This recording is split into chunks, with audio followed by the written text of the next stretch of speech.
Hello po mga kababayan, si Dante Maravillas. Binanatan po ni dating Senate President Chis Escudero si Martin Romualdez. Nag-privilege speech po kanina sa Senado. Ayan Sabi ni Chis Escudero, iisang tao lamang ang nasa likod ng script. Senator Chis Escudero accuses former House Speaker and later Representative Martin Romualdez of orchestrating a zarzuela to divert the attention of the public against House lawmakers allegedly behind the flood control anomalies. May mga congressmen na mga sangkot sa flood control anomalies. At isa na dyan, si Saldico. Si Saldico nag-resign na kanina pa lang. Ang tanong, yung mga senador na sangkot din sa anomalies, sa kickback, kailan magre-resign? Si Speaker Martin nag-resign as Speaker. Pero si Chis Escudero hindi man nag-resign, kailangan pang ikodita. At yung mga senador na nasabit, tulad ni Jinggoy, ni Joel Villanueva, di mag-inhibit sa investigasyon ng Blue Ribbon. Talagang harap-harapan, nandun sila para ikompronta yung mga witnesses. Sino ngayon ang mga kapalang mukha? Pero pakinggan natin mga kababayan, yung privilege speech ni Chis Escudero kanina. Ayan po.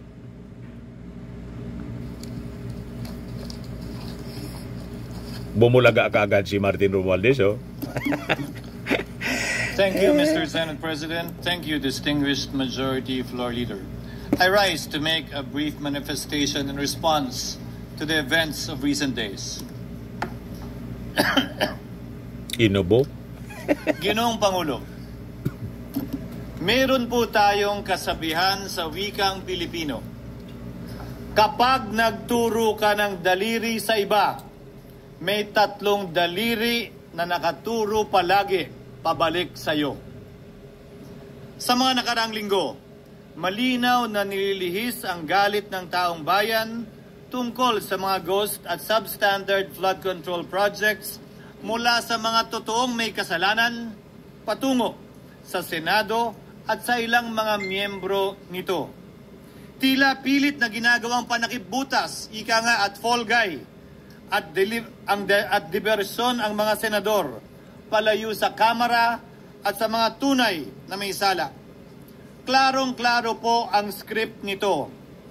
Ipitin ang tatlong dating DPWH officials, pakantahin sa kanila, mema banggit lang na senador, habang pinagtatakpan ang mga congressman na tunay nakasabwat nila sa mga lugar na ginagalawan nila. Simple ang patunay dito.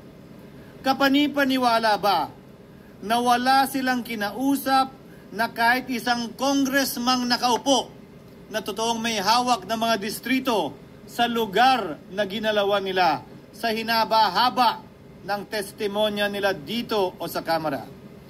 Banggit sila ng banggit, name drop sila ng name drop ng pangalan ng senador, maski na klaro naman kung igan na wala silang masabing direktang o binigyan ng anuman.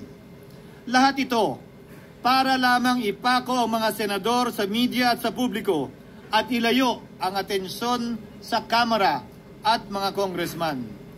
Bakit nga ba? Dahil tila mas malaking isda, ika nga, mas mataas, mas kilala ang mga senador kumpara sa congressman? Umaasa sila na maiibsan ang galit ng tao sa kanilang mga anomalya ukol sa flood control at tuluyan na silang makakatakas mula sa anumang pananagutan. Isang tao lamang, Ginoong Pangulo, ang nasa likod ng script at sarswelang ito. Siya ang dahilan ng kaguluhan, pagkakaaway-away, pagkakawatak-watak na ngayon yumayanig sa ating bayan, maprotektahan lamang ang sarili niya. Ang pangalan niya ay matagal nang bulong-bulungan sa bawat sulok ng bansa, pero ngayon, unti-unti nang sinisigaw ng taong bayan.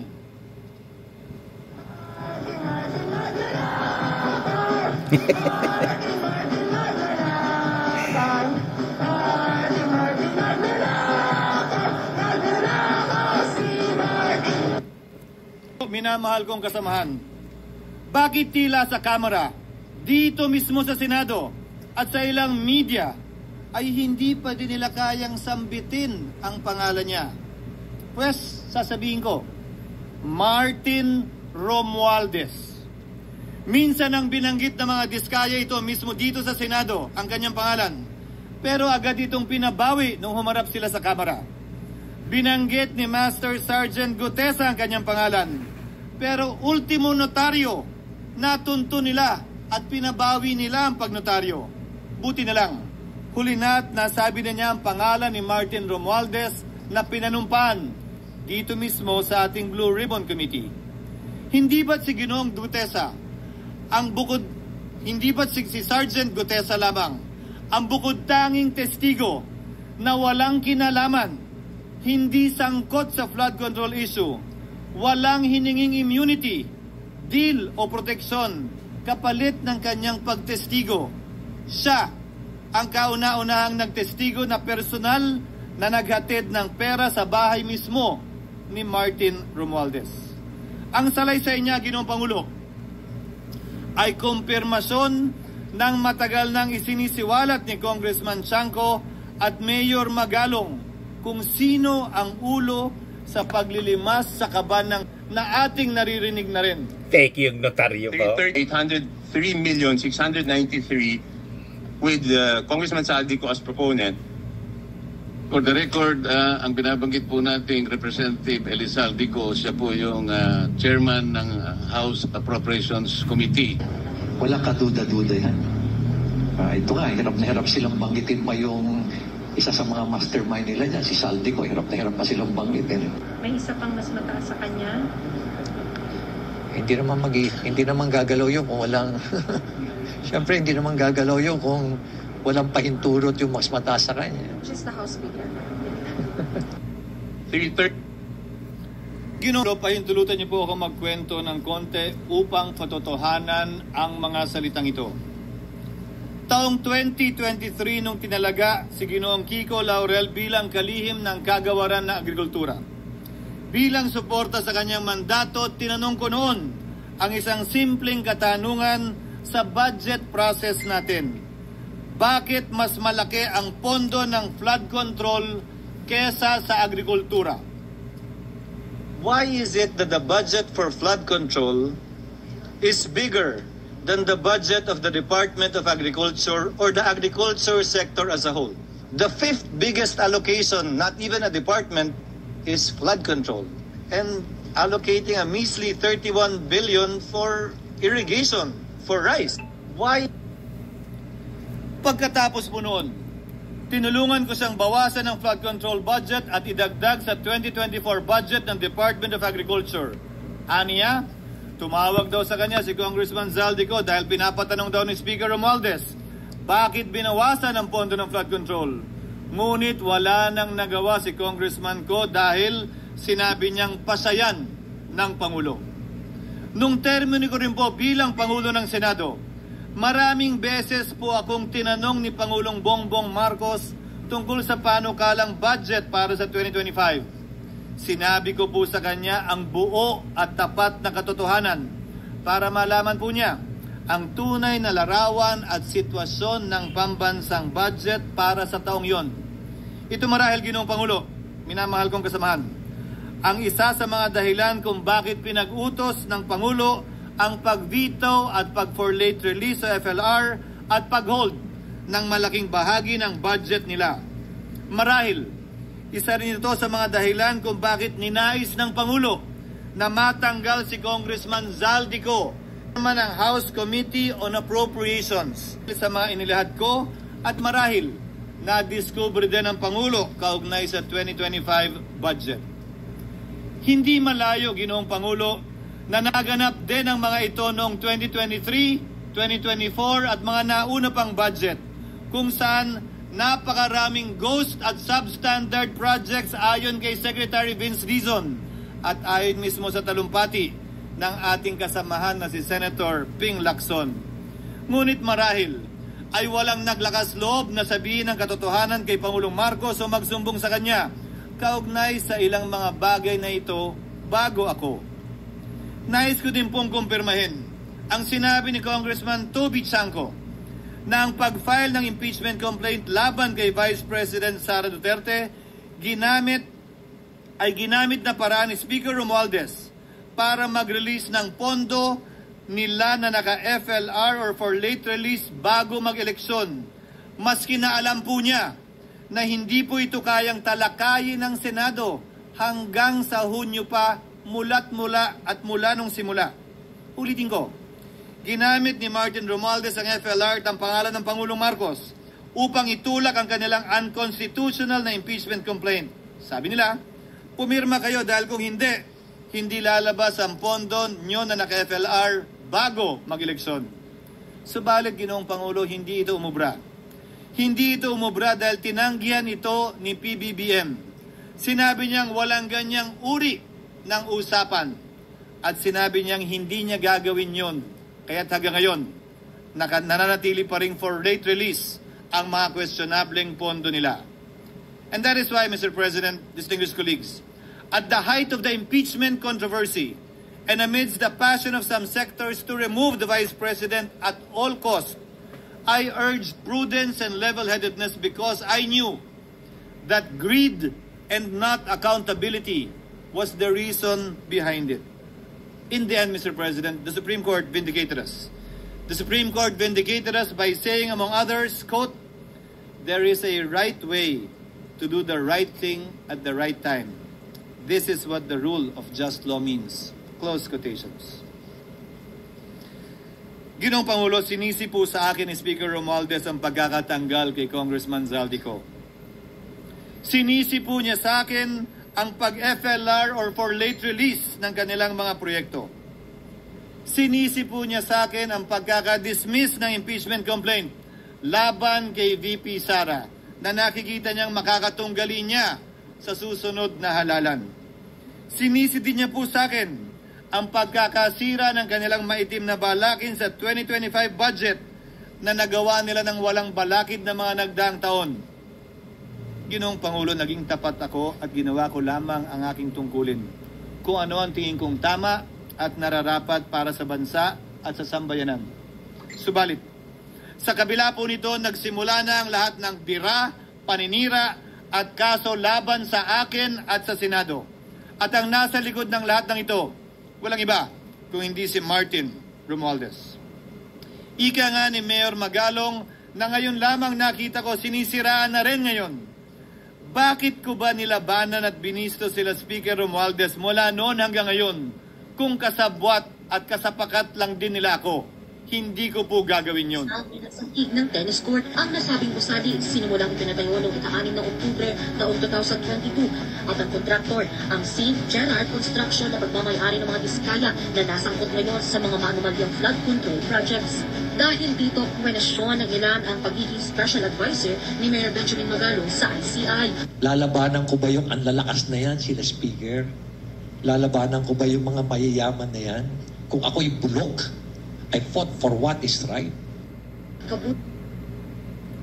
Ano nga ba ang ginawa nila sa akin? Una, hinalungkat ang isyu ng campaign contribution na tinanggap ko mula sa isang individual na may-ari ng kumpanyang nakakuha ng kontrata sa gobyerno. Inipit niya ang budget ng COMELEC dahil dito at binusisi ang di umano kaso kong ito.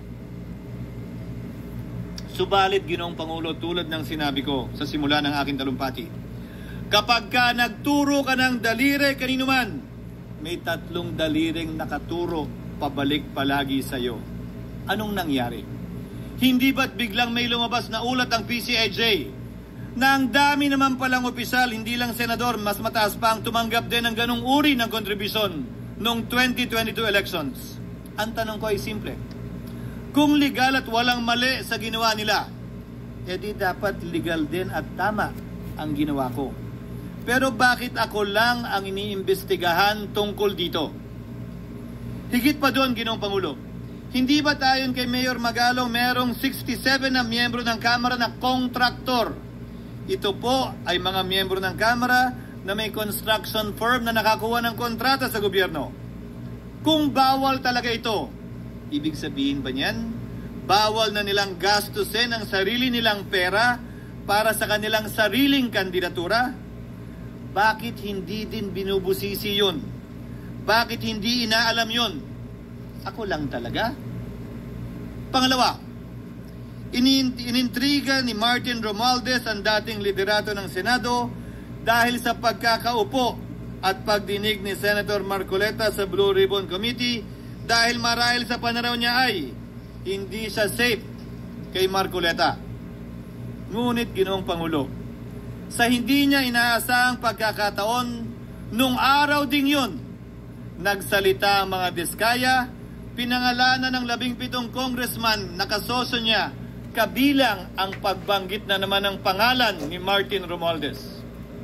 Karamihan sa mga kawani ng DPWs na nabanggit sa itaas ay paulit-ulit na binabanggit ang delivery ng pera ay para sa kay Saldico na dapat at least 25%. Si Kong Marvin Rillo naman ay ilang beses na binabanggit ang pangalan ni Speaker Martin Romualdez bilang kanyang malapit na kaibigan. Isa na naman po itong patunay, Ginoong Pangulo. Kapag ka nagturo ka ng daliri sa iba, may 3 daliring nakaturo pabalik sa iyo. Pangatlo, sa pagdinig ng Blue Ribbon Committee kung saan ni-name drop ako ni Yusek Bernardo, bagaman inamin niyang personal na mismo na hindi niya rekta kung nakausap o binigyan ng anuman, bigla namang tumestigo si retired Master Sergeant Gutesa at muling pinangalanan si Martin Romualdez na hinahatiran daw niya ng pera sa mismong bahay nito. Ang bawat malita ay may lamang humigit kumulang 48 million pesos. Kalimitang dinadala sa bahay ni Congressman Saldico, ibababa lamang namin ay 35 maleta para i-deliver sa bahay ni House Speaker Martin Romualdez. Gamit ang script niya sa pagturo sa akin, ayan na naman. May 3 daliring nakaturo palagi pabalik sa kanya tuwing ginagawa niya yan. Ulitin ko po for the record, Ginoong Pangulo, ang sinabi ni retired Master Sergeant Gutesa. 35 maleta ng pera na naglalaman na mahigit kumulang 48 milyong piso bawat isa o kulang-kulang 1.7 billion pesos sa isang delivery ay di umano hinatid niya sa iba't ibang bahay, sa iba't ibang pagkakataon ni Martin Romualdez. Subalit, sa kabila ng lahat ng ito, hindi ba nakapagtataka? Bakit hindi sinasama si Martin Romualdez sa anumang investigasyon? DOJ man, NBI man, AMLAC man. No ako po ay pinuntahan. No ako po ay dumalo sa imbitasyon ng ICI bilang resource person. Binanggit ko at tinanong ko din ito sa kanila. Ganito ba katindi ang kapangyarihang hawak ni Martin Romualdez? Na bagaman hindi siya speaker, tila the name that cannot be mentioned pa din siya at nagagawa pa din niya ang nais niya kaugnay sa isang mapamiling hustisya o selective justice. Halimbawa, bakit ang daming kondisyon bago ipasok ang mga diskaya na nagpangalan sa maraming congressman sa witness protection? Pero pag si Alcantara, Hernandez at Bernardo, walang ganong kaparehong kondisyon. Bakit hiniling agad ang freeze order di umano para sa asset ng mga name drop na senador? Pero maliban kay Congressman Zaldico na mukhang nilalaglag na nila, ni isang congressman walang request para sa freeze order. Pagdating naman kay Martin Romualdez na dineliveran ng bilyong piso sa bahay mismo niya, ang sabi ay, quote, "We will work on it lang." Bakit interesado ang lahat sa 6 na senador na idadawit di umano ni Bryce Hernandez na handang-handa tayong alamin sana kung sino-sino sila para mapagpiestahan natin sila? Pero nung sinabi ni Bryce na hindi pala senador, kung hindi kongresista lamang ang papangalanan niya, biglang naglaho ng parang bula ang atensyon. Parang wala na nagtanong. Parang wala nang interes para alamin. Sino-sino nga ba yung mga yan? Kung ako po yung tatanungin nyo, alam ko merong 6 na senador. May nagtatanong sa akin, bakit wala si Cheese? And my answer to that is, I'm almost sure, though probably hindi ma-mention si Cheese simply because walang insertion doon. Si Sa Bulacan. Escudero, o wala doon. Hindi po, Senator, yung laman nung computer ko. So fake news yun, ha? May 6 na senador na nunumbrahan mo daw. Mga congressman yung nasa computer mo. Yes, yung nasa computer ko po, congressman po. Okay, thank you. Ginoong Pangulo, na ang mga nakaupong senador na dinidiinan sa ngayon ay ang dating Pangulo, dating pro tem, dating punong mayoriya ng Senado, na lahat nagkataon din lang ba na bumoto kontra sa depektibong impeachment ni Vice President Duterte o talagang tinumbok lang kami? In other words, Mr. President, are we truly for transparency and accountability, or are we merely offering a politically convenient sacrificial lamb in an attempt to appease the rage of the people?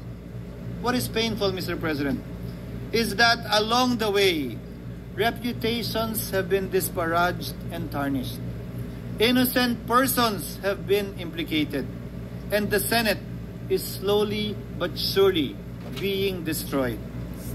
Nagkataon lang po ba na ang lahat ng ito o ito'y sumusunod sa isang script, direksyon at basbas ni Martin Romualdez?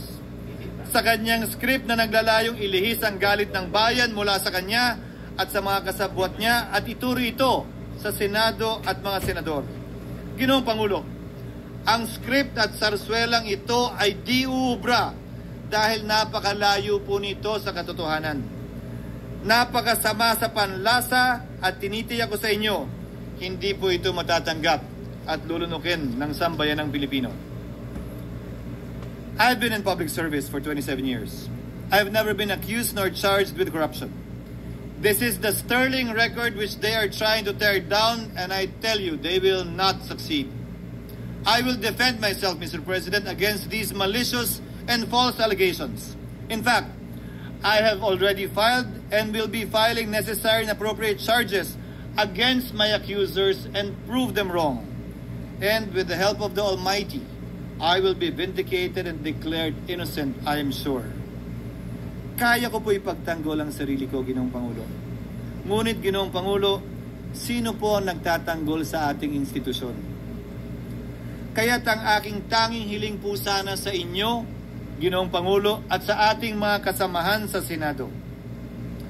Labanan po ninyo at huwag niyong pahintulutang ang mapamiling hustisya na lantarang nangyayari sa harap natin ngayon. For what is happening now is selective justice and mob justice. Members of the Senate have been thrown off a cliff before the court of public opinion in an attempt to mollify the people's rage, thereby covering up the real perpetrators and giving them a chance to get away. Mr. President, I will not allow justice to be weaponized against the innocent to protect the guilty. Because this corrodes the legitimacy of the law before our people's eyes. Wala pong naniniwala.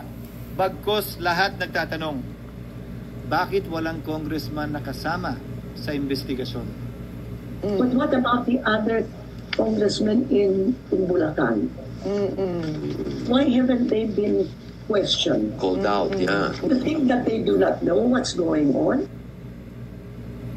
Ginoong Pangulo, mga minamahal kong kasamahan, huwag po tayong sumunod sa script ni Martin Romualdez. Labanan po natin ang script na ito. Pasagutin at imbestigahan lahat ng niname drop at nabanggit, congressman man, senador man at iba pang opisyal, at dapat kasama dito si Martin Romualdez. Ginoong Pangulo, hindi ba natin nakikita na pilit tayong pinag-aaway-away? Mayaman, mamamayan laban sa lingkod bayan, lokal laban sa nasyonal na opisyal, congressman laban sa kapwa congressman, at ngayon, senador laban sa kapwa senador, pamilya laban sa pamilya, Pilipino laban sa kapwa Pilipino. Ginoong Pangulo, tandaan po natin, mas madaling manipulahin at ang nag-aaway at nagkakawatak-watak na bansa. At ito ang eksaktong gusto nilang mangyari. Ito, sa aking paniniwala, ay bahagi pa din ng script at sarswela na nais palaganapin ni Martin Romualdez upang lituhin, guluhin, linlangin at sirain ang ating lipunan at bansa para lamang huwag siyang mabisto. Sana ay huwag nating payagang mangyari ito.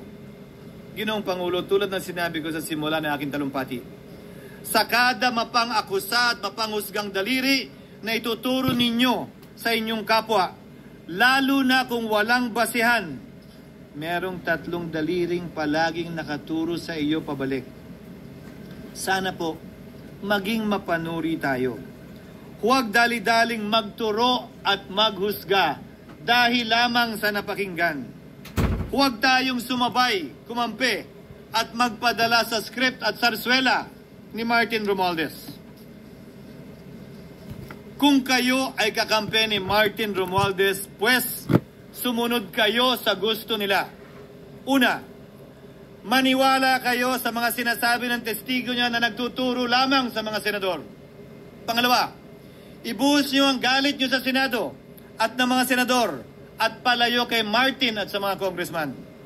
Pangatlo, pagdudahan at sirain niyo si Sergeant Gutesa na bukod tanging hindi nakinabang at walang bahid at hiningi anumang kapalit sa pagsabi ng katotohanan. Pangapat, huwag niyong payagang mabanggit man lang ang pangalan ni Martin Romualdez. Panglima, huwag niyong payagang ipatawag si Martin Romualdez sa anumang investigasyon. Pang-anim, huwag niyong payagang imbestigahan si Martin Romualdez at mga kasamahan niya saan mang lugar. Ako, Ginoong Pangulo, hindi ako kakampi ni Martin Romualdez. Kaya lalabanan ko siya at lahat ng panglilinlang niya. Una, papatunayan kung hindi totoo ang mga panggigipit at paninira ng mga testigo niya laban sa akin at mga senador. Pangalawa, tututulan ko ang paglilihis at diversyon na ginagawa niya palayo sa kanya at sa Kamara. Pangatlo, hindi ko papayagang sirain ang mga senador pag away-awayin tayo at sirain ang institusyon ng Senado. Pangapat, pinaniniwalaan ko at saludo ako kay Sergeant Gutesa at iba pang katulad niya sa paglabas ng katotohanan. Panglima, hindi ako matatakot banggitin ng paulit-ulit ang kanyang pangalan, Martin Romualdez. At ipaglalaban kong ipatawag at imbestigahan si Martin Romualdez at lahat ng kanyang mga kasangkot at kasama. Ginoong Pangulo, mga minamahal kong kababayan, kung nais niyong lumitaw ang katotohanan, kung nais niyong panagutin ang tunay na salarin, kung nais po niyong makulong ang tunay na may kasalanan, huwag ninyong kampihan si Martin Romualdez. Punitin natin ang script ni Martin Romualdez. At higit sa lahat, huwag magpadala, huwag sabayan, huwag maniwala sa sarswela na nilalako ni Martin Romualdez. Maraming salamat po, Ginoong Pangulo, at magandang hapon po sa ating lahat. Matindi mga kababayan yung banat ni Chis Escudero. Mataas yung boses niya. Pikon na pikon. Pati nga po si Atty. Jesus Palsis gustong ipadisbar. Sumagit na si Martin Romualdez. Sabi ni Martin, pure fiction na niya. Yung mga sinasabi, ay yung kay Sara pala to. Inakusa siya na tumanggap ng kickback, hindi lang sa flood control kundi sa sa illegal gambling. Pure fiction na niya, sabi ni Martin Romualdez. O ito pala yung sagot ni Martin sa naging privilege speech ni Chis Escudero. Sabi po ni Martin Romualdez, I listened to the privilege speech of Senator Chis Escudero. With respect, what we heard was not an expose but a DDS script. The same recycled accusations we have long seen on troll pages and social media posts. Walang bago at wala ring katotohanan. Baka DDS vlogger po yung gumawa noon. Parehas ng laman ng privilege speech ni Chis Escudero, sabi ni Martin. Yung pinaniniwalaan niyang witness na nag-name drop kay Martin Romualdez, kahit nga po si Diskaya, hindi sigurado kasi nadinig lang daw niya sa inuman. Walang direkta. na naglilink kay Martin Romualdez. Ganon din mga kababayan sa statement ni Gutesa, ni Orly Gutesa. At si Gutesa nang-invite ng DOJ para isubstantiate yung kanyang akusasyon, hindi na po nag-show up. Tinago na siguro ni Marcoleta. At isa pa, yung kanyang affidavit, fake po yung notaryo.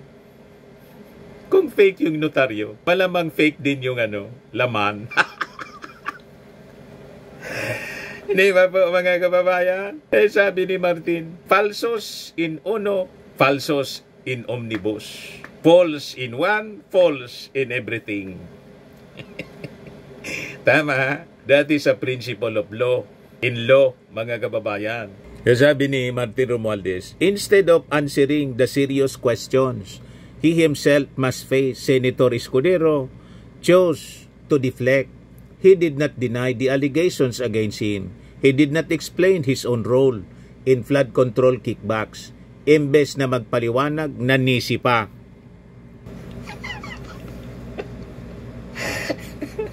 Imbes magpaliwanag, nanisi, parang si Sara Duterte. Imbis ipaliwanag yung articles of impeachment, ang ginawa, nag-file yung abogado niya. Question yung constitutionality. Wala pari-parehas po sila. Yung sabi ni Martin, malinaw naman ang katotohanan, ang talumpati ni Senator Escudero ay hindi tungkol sa pananagutan kundi para isulong ang kanyang personal na ambisyon. It was a performance designed to profess loyalty in service to Vice President Sara Duterte and to position himself as her ally for 2028. Ang tunay na pinagsisilbihan ay hindi ang katotohanan kundi ang sariling interes at plano sa politika. For my part, I will continue to cooperate with every impartial investigation. My record can withstand scrutiny. Wala akong tinatago. As for Senator Escudero, kung tunay na pananagutan ang hanap, sa presento na siya magpaliwanag. End of message. Yan lang mga kababayan yung maiksing sagot ni Martin Romualdez sa napakabang litania, speech ni Chis Escudero na piko na. Halata po na piko na po. Nanggagalaiti kay Martin Romualdez. Si Martin Romualdez po nag-resign na as speaker. Kayo po, kung hindi pa kayo tinanggal sa pamamagitan ng kudita, hindi pa alis bilang Senate President. Yung mga kasama mong senador, si Jinggoy, si Joel Villanueva, ni inhibit sa investigasyon ng Senate Blue Ribbon Committee, talagang nandun talaga sila, abang parte sila sa iniimbestigahan. Anong klaseng mga senador kayo? Si Saldico nag-resign na. Yan ang mga taong may delikadesa. Kayong mga senador, ang tanong natin, kailan kayo magre-resign? Tama ba?